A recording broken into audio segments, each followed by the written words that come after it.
Hello everyone, Princess here back with some more Bloons TD Battles. So getting back into the swing things after taking off Season 7. Game wasn't really too fun to kind of play at that point. Farms were kind of a bit oppressive in my opinion. I don't really enjoy playing farms, but decided to do it for this episode. Decided to see how good are farms now after the spaced eco nerfs. If you don't read the patch notes, or in case you just didn't know, farms were kind of nerfed indirectly, with spaced eco being kind of hit hard. Group blacks, group whites are now pretty much worthless in terms of kind of sending. Group blues are a lot more efficient now.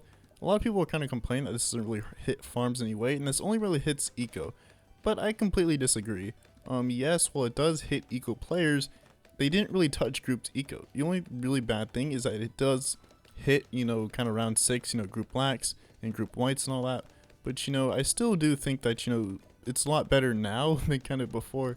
As again, you won't be able to generate as much eco early game with, kind of spaced eco as you could before. The farm strategy I kind of chose to play and just kind of climb to Hall of Masters with was just kind of, Darling Ice and farm. I chose Smudge Cat as I kind of think Smudge Cat would be better with this strategy. I feel like regular Zillies really only shines when it comes to playing with wizards, as well as if your defense is very weak to purples, which that's really only the case with wizards. As well as, Smudge Cat can generate lives towards the later of the games, as well as, Totem only takes like 5 lives away, and of course, Smudge Cat easily will do, I think, increased Moab damage when the Totem is in range of her, which I think is pretty nice, and kind of leads to me just kind of thinking that, Smudge Cat is kind of better, in terms of like overall utility with other towers other than like Wizard. Of course, there is the argument of, well, if we're being honest, I think our level 10 is not really bad, it's just kind of difficult to use. Since you only have 5 seconds, you really need to time it well for late game ZOMGs, or else you're kind of screwed for that. But hero leveling was fortunately slowed down, so you don't get level 10 just kind of as quickly as you did before. Now I think it is kind of a good thing that I decided to learn how to play farms now after the kind of spaced eco nerf. Before then I didn't really have any idea of how to play farms. I just kind of looked and it was just like, I personally don't really enjoy playing farms all that much. I definitely do prefer eco strategies or alt eco strategies kind of over farms. Although I will say, playing farms and being able to sell for defense or sell for offense just at the drop of a hat is incredibly nice, and definitely is something I do prefer. That's kind of the main selling point of farms. I don't think farms are really too bad now. I think maybe the tier 5s are maybe still a bit efficient. Middle path definitely does need some massive buffs, as it sees basically no play at all. But I definitely can kind of feel the spaced eco nerf just kind of right now. Just kind of looking at my farms, only 1, 2, 2, 0, and then a 0, 0, 0 is not really too amazing. Of course, I am just kind of floating cash just in case Dark here decides to actually go for round 7 yellows, which he does, although it is a bit delayed, and he doesn't really go heavy on him. Darling is weak to round 7 if you're playing against it. Like for Darling Ice, they're going to have to get a second Darling, and most players won't really expect it. So you can kind of catch them off guard by just kind of instantly sending, round 7 yellows. Bonus points if you boost it, although here it wasn't really too effective even though they were boosted. And also here it just kind of shows my lack of farm prowess, seeing as round 9 I don't even have a plantation yet. I'm kind of looking at, other players kind of play farm. They definitely are able to afford plantation kind of a lot earlier and a lot quicker than I am. Although again, like I said, I'm kind of floating cash just in case he decides to go for round 9 rushes or anything. But he chooses not to. Instead just kind of focuses on just kind of ecoing. He's going for a Darling eco strat, which I haven't really seen too much. The only Darling eco strat I'm kind of familiar with, or that I kind of know of, is Darling Ice Village. Even then, I think that's kind of a meh strategy. It's not bad, but it's not really kind of too amazing. It definitely is a worse Darling Ice farm. But hey, shout out for the person for going for pure eco strategies. Fast forwarding to round 16, only 2 plantations and a single marketplace. But again, still floating even more cash, just kind of for rushing, just kind of force him to get Moab defense, as again, only 2 022 Darlings aren't going to be enough to defend a Moab. I did kind of send a kind of Reeker 13, but I didn't really, I definitely could have pressured more with that. Sending ceramics underneath, just because, again, it's been a while since I kind of played, so kind of figuring out how to relayer is kind of interesting. He doesn't really get too many Darlings down. He's going for kind of a DJ DJ Ben Darling strategy, which I do give him props for. You don't really see DJ Ben used too much anymore after the kind of beat down nerf. He doesn't really use too much, especially with the addition of Azili. For round 18, he had a boost on round 17, so he decided to send some fortified mobs his way, as well as just some regen rainbows underneath, just to kind of spook him a bit. He gets an instant spike balls, even before I actually even is fully sent out the rush, which is smart play by him. Fortunately though, either those spike balls is kind of unrushable. He didn't have time to actually build up spikes, which is a bad thing on his part. And he does use the DJ Ben ability. I kind of assumed he died here, but fortunately, I guess it's just kind of desync. He was, I guess, able to pop it in time. Just kind of shows how good Trojan is. So he just kind of sold another marketplace and just alled out with, Moabs, as well as just some rainbows underneath. And, just kind of love playing farms at this moment, just because, being able to send that massive rush and still have money left over for even more farms is just absolutely amazing. He gets Rocket Storm to defend, which was kind of expected, not easily able to defend. He did have to sell spike balls for that though, which is not a good thing on him. Although I can understand he might not have had the cash in order to actually be able to kind of get it. Spamming down some more darlings here, just for the AI Moab, thankfully he actually did it in time. I did start kind of spamming down before he actually sent out the fortified BFB. But Darling Ice is kind of a fun strategy to kind of defend with. It's the most janky way you can actually defend stuff. It's literally just spamming 0-0 darlings down with an embrittlement, and you defend pretty much most things, as well as getting a buckshot in the back to defend ceramics. And buckshot's actually surprisingly good for kind of Moab class balloons. He sent a fortified BFB, which just kind of absolutely melted. He sent a regular PFB kind of underneath again. This doesn't really do too much, as Embrittle plus Dartling Fan Club, as the community calls it, is pretty broken. I won't really say it's broken, but it's a pretty good combo. If you're ever running kind of Darling Ice, you should ever try it. It's kind of fun actually. Sent a few ZMGs over on his side. I do love kind of playing aggressive. I think kind of speedrunning Hom. Sold everything for BFBs underneath those, and he immediately boosts and gets a Darling Fan Club kind of down. Although if I were him, I definitely would have started spike storming right about now, as since he doesn't have Azili, he is going to struggle heavily with this rush right here. And so kind of seeing how defends, he gets back his spike balls down, he gets Embrittle and HRP. He did pop the BFBs kind of surprisingly quickly. It just kind of shows just how much just kind of spamming darlings do. He does pop the BFB surprisingly easily, although he still has 3 ZOMGs on his side, as I just kind of sent another one. Just in case, he did defend those 2 ZOMGs, he is going to be a bit late to the last one. He gets down a Spike Storm to use it, although he kind of waits. He doesn't actually just kind of start Spike Storm microing, which is kind of what I would have done kind of right here. Just kind of sell Spalls and then just start Spike Storm microing. Spike Balls is doing a lot of work and tanking everything. Thankfully, I was able to break through the pile. So that's not actually good for him, since he has 4 fortified BFBs on his side that still are unpopped. Thankfully, I wouldn't really say thankfully, he wasn't able to defend that, but it was a good effort on his part. So this match was kind of a late game kind of Darling farm ice mirror match. The only really difference here is just kind of farming strategies, as well as a different hero. He goes for regular Zilla while I go for Smudge Cat. So just because I kind of like Smudge Cat, as I've already stated for kind of reasons before. It's actually kind of a good match on my part, even though you will see early game was very scuffed on my part. I was still trying to get used to actually trying to play Dartling Farm Ice. Again, I don't really play farms too often, but I was able to observe on his side to actually see, what you're supposed to be doing for farms.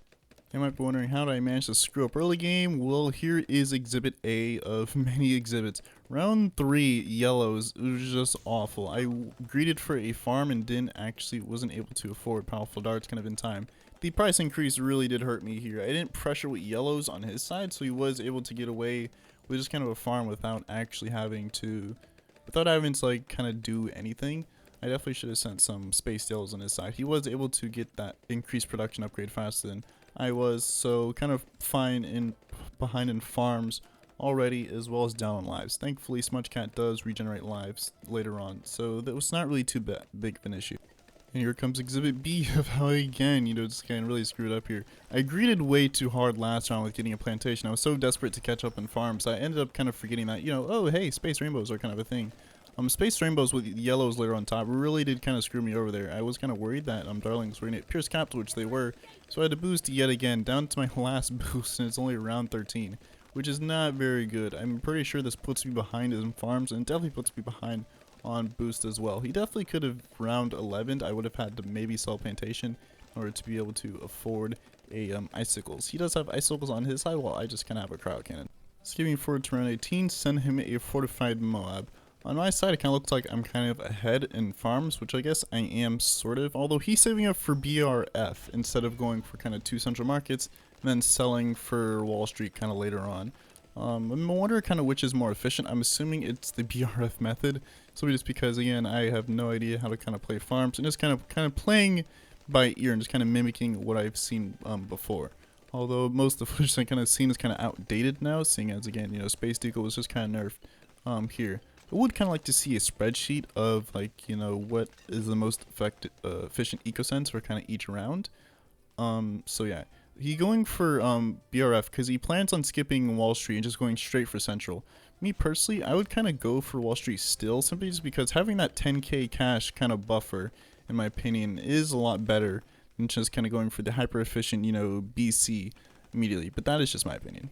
And kind of here you can see is where he kind of starts pulling away in farms, as he has like a whole BC and like, what is that, like 4 PRFs in his side, just have like a BC, just like I had 2 PRFs. I was kind of a bit worried about 26, which is kind of why I was hesitant. I didn't want to spend all my money and just like die to DTs. On his side, you know, he barely afforded impale in time, which is like the very last second he was just like really trying to greed instead of actually go for impale. So I guess it's kind of a good thing I kind of forced that out. He did had to panic boost, use totem, and just kind of panic in order to be able to not die to DTs. So kind of worth it on my part, although I still say definitely should have had a greeted last round in order to be able to not be so behind on farms. General reason why I don't really want to fall too far behind, since, like, you know, I don't really know how to play farms too well. I don't really want to have a large disadvantage, like, you know, late game, especially since I'm not really sure what round to rush Darling Ice. 32 doesn't actually work, and figure that out this game. Round 32 is not the round to rush farms, and he does have better farm placements than I do. He's able to fill out more BRFs than I am. So again, kind of blunder on my part, but again, didn't really kind of expect too much, simply I never really played farms. I sent some tight ceramics to force the snowstorm on his side. It was definitely a kind of value rush. Just kind of, he had to buy snowstorm and buy hydro rocket pots just to not die to that. So worth. Now rushing again, like I said, on round 32, both Mads on his side, he froze the water in order to fit more farms. That is an incredibly greedy play. As again, there's not really too many rounds left in the game, and, you know, since I'm down lives, I'm gonna have to rush him, which, you know, of course I'm doing now. He is incredibly rich, as you can see, you know, Ray Do, Mad Bez, and he still has more money to afford stuff. So again, you know, being behind on farms this late in the game is kind of massive, and especially since I'm very, very behind on farms. Again, I kind of pre-placed my darlings down just so I can kind of spam bads all around the map, so that way I'm not having to scramble sell farms and upgrade to bads. He sends a bad on my side on round 34, so I'm assuming that's kind of the round you want to send bads against. Send a F bad on his side before actually flagging up my defense, starting to sell a few BRFs for a couple more bads, and kind of spamming bads all around the map. I'm assuming bads does more damage than Plasma Accelerator does, since we do have Super Brittle kind of down the bottom there. Although it might be a bit late in the track for that, but I still do think that, you know, bads is better. Unfortunately, they don't automatically go to independent targeting, so you do have to manually target your BADS every time you upgrade it. Now on my side, the bads was close to popping, so I wasn't really too worried. Just like, yeah, I got this in the bag. On his side, you know, he is popping the bads surprisingly quickly, which did have me a bit worried since I had basically no money to rush with. On my side, the bad still hasn't popped, which was very close. Which very close there. And the second bad, you know, is kind of even worse. I did have to use Smudge Cat. Well, I didn't really have to, but I used it kind of just in case. So that way I wasn't actually going to die here. Beef Bees were very scary on my side. I was sure I was going to lose, but apparently he popped his bad too early and ended up dying to the BFB and Moab insides. So that was a pretty good game. Have some experience for kind of Darling Ice farm late game. So which I guess isn't really too valuable. Seeing as a higher climb, you know, the less likely I have a chance to go to late game. Alright, here's a bit of a bonus match. More late game with, you know, DFI mirror match. He's able to get his Wall Street on round 21, which does put me at a bit of a disadvantage, but oh well. He sends BFB on my side, which gets absolutely melted with, Darling Fan Club, and of course Buckshot in the back. Sent a ZOMG on his side just to kind of hopefully maybe get a Smudge Cat choke, and hopefully, kind of force, hopefully he realizes that, oh yeah, I used Smudge Cat a bit too early. That's kind of my hope whenever he goes for his lead, but he gets BADS, so, he's pretty much fine with that in kind of a miniature Darling Fan Club. He only has 4 Darlings, which is a bit surprising. It does seem like he does plan on just getting level 10 and hexing it. Now, I probably should have been paying more attention to the amount of money I had. I definitely could have gotten Wall Street kind of a lot earlier. Although I guess this does sort of put me ahead on farms, seeing as, again, I do have 2 plantations. He only has 1, although he is going to get BRF a lot faster than I was. So it would have been better if I kind of got the thing, maybe just kind of a bit earlier. So on round 26, he sends me a ZOMG on my side. I'm assuming that because, his thought process is, ramping has kicked in now, so the ZOMG is a lot stronger than it was on round 22 when it first unlocked. Also, I guess to distract me for 28 as well as other rounds.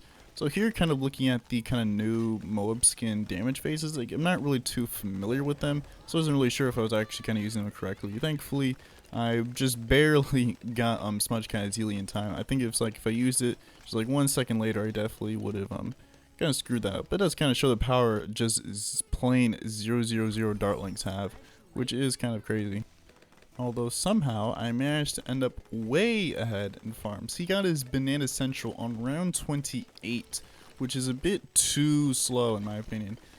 After seeing this, I was gonna maybe make him panic by sending some tight ceramics his way. Again, didn't really do too much. Just an Arctic Wind by itself was able to beat it, which was kind of a bit surprising. On my side, I got a Snowstorm, a 042 with a refreeze. Thankfully, he didn't regrow them, so I wasn't kind of screwed there. So round 30 comes along, we both immediately send Bloons on each other's side. I send F-Bad with tight ZOMGs underneath. He just kind of sends a normal bad, which I feel like was probably not the play, although I did have to sell pretty much all my farms except for the Banana Central in order to be able to kind of afford this rush. Both of us are pretty poor, so thankfully it wasn't actually that bad I was going to have to sell, as this game wasn't really going to last much longer anyways. But the round 30 bad is easily demolished by the power of Mad and Smudge Cat's Totem. So really, I just sold Banana Central for more F-Bads, as well as just kind of just hopefully get this game over just kind of soon as possible. I was kind of a bit worried about ceramic insides. I was kind of eyeballing those ceramics and just kind of wondering, like, is Impale going to be enough? Am I good here? Mad isn't very good against ceramics. I was kind of hovering over the boost button, seeing if that needed to do.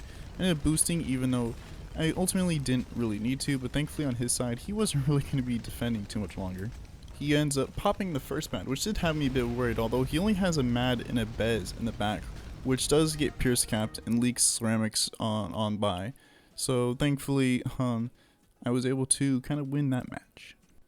And thankfully, by the end of this climbing session, I was able to make my way up all the way from Ceramic Crucible all the way to ZOMG Superdome in one day. My next target is Hollow Masters. That's going to be my goal this season. It's been 8 seasons delayed, but I feel like I can do it.